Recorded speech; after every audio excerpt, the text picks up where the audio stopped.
Today we're going to be combining a couple skills that we talked about.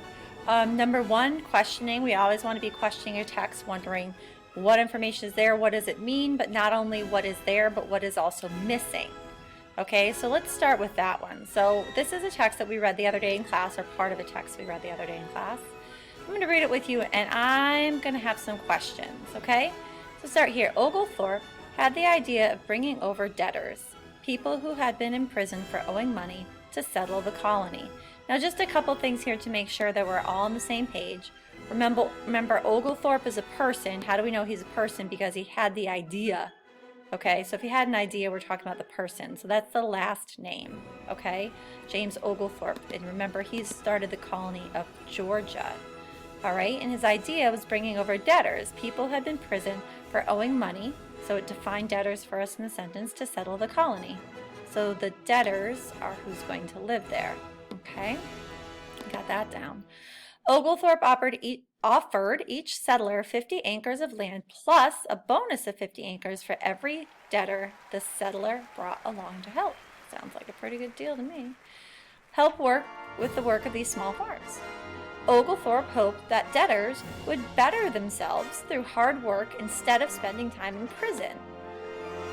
Interesting. So remember we talked about the debtors, that when you owed money, one of the things that could happen to you is you could spend time in prison. So theoretically, doing this as a way to keep people out of prison sounds like a pretty darn good idea to me. But we get to this part here that we talked about the other day. Okay, so few people were interested in Oglethorpe's offer. So if I was questioning a text, there's going to be a few questions probably I would have with this text. But the main question I'm going to have has to do with this last sentence. It says, few people were interested in Oglethorpe's offer, though, and his plan failed. Here's my question that's kind of like eaten me up a little bit since I read this, and it's right here. Why are people not interested in his offer? Sounds like a good idea. We're going to give you free land, 50 acres. That's a lot of land if you ask me. Maybe, for people back then coming from England where they had owned no land, you would think, well, not all of them, but the lower classes didn't really own land. They were working on other people's land. You'd think this would be a great offer. And he's giving him an opportunity to not get stuck in prison for owing money. So there's some questions here, and we're going to want to know why. So the skill that we're going to be talking about, so the questioning is a skill, and the other skill that we're going to combine in it is looking at multiple resources, okay? Which means you don't just get your information from one place. And this is a life skill. A story is not always complete. You need to search it out, and you need to look at multiple resources to get all the pieces of the story. Because right now, this is leaving out a big piece for me. We talk about America as a land of opportunity. In Virginia, we talked about people coming over and making themselves servants in order to work and get land eventually in Virginia. So why wouldn't they just take free land in Georgia? Something seems suspect to me, and I want to find out what. So here we are again in the same reading, and here is the sentence that prompted my question. Here's my question again. Why are people not interested in his offer? So let's see if adding this piece of information is going to tell me. So what we need to realize too is about facts and reading even nonfiction, especially if they've taken information and summarized it for us. Sometimes the summaries leave things out, or sometimes the author gets to pick and choose which facts they're going to put into the information. And so sometimes we have to search different places to get all of the information. So since the undertaking, okay, so this is a little bit more sophisticated reading, so work with me here. I'm going to work with you here.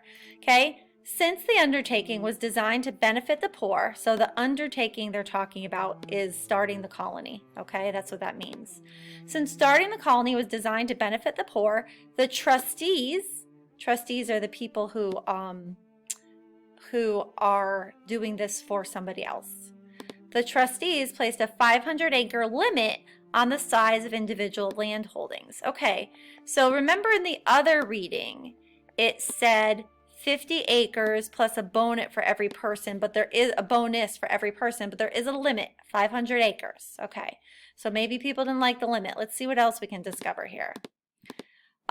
People who had received charity and who had not purchased their own land could not sell or borrow money against it. Okay, hold on. This is like a big people idea here. You guys probably understand a little bit land ownership, home ownership, but maybe not. So let's look at here. People who had received charity. Charity is when somebody gives you something, theoretically out of the kindness of their heart. So Oglethorpe is offering these people land as charity. However, okay, so he's giving it to them. But if they did not purchase it, so I guess they could purchase their own land if they wanted to, but they don't have to. So if he gives it to them, they could not sell or borrow money against it. So what that means is they couldn't sell it. Like if they were going to move or if they wanted to go to another colony, they had that land, but they couldn't sell it. It wasn't really theirs. They're basically being allowed to use it, but it didn't really belong to them. So they couldn't fix it and improve it and make it better and then sell it and get the money for it. And also borrow against it. So if you have a house or your parents have a house, sometimes what might happen is they might go to the bank for the loan and the bank would say, well, your house is worth this much money and you only owe this much. So because your house is worth more, we can let you borrow money because you have the house to back it up. So slightly complicated idea, but you can do it if you own your house. And you might use that money to fix things, for improvements, to put on an addition to your house, to fix a leak, who knows, okay? So if they don't own it, they can't do that either. So this is not really their land. They're being allowed to use it, but they're not being allowed to do anything that people who own the land could do. So what that means to me is if I was in Virginia and I was an indentured servant, yes, I would have to work for somebody for 5 to 7 years, but after that, my 50 acres of land would belong to me. But that's not the case in Georgia. Let's see if there's anything else interesting here. The trustees wanted to avoid the situation of South Carolina, which had very large plantations and extreme gaps between the wealthy and poor.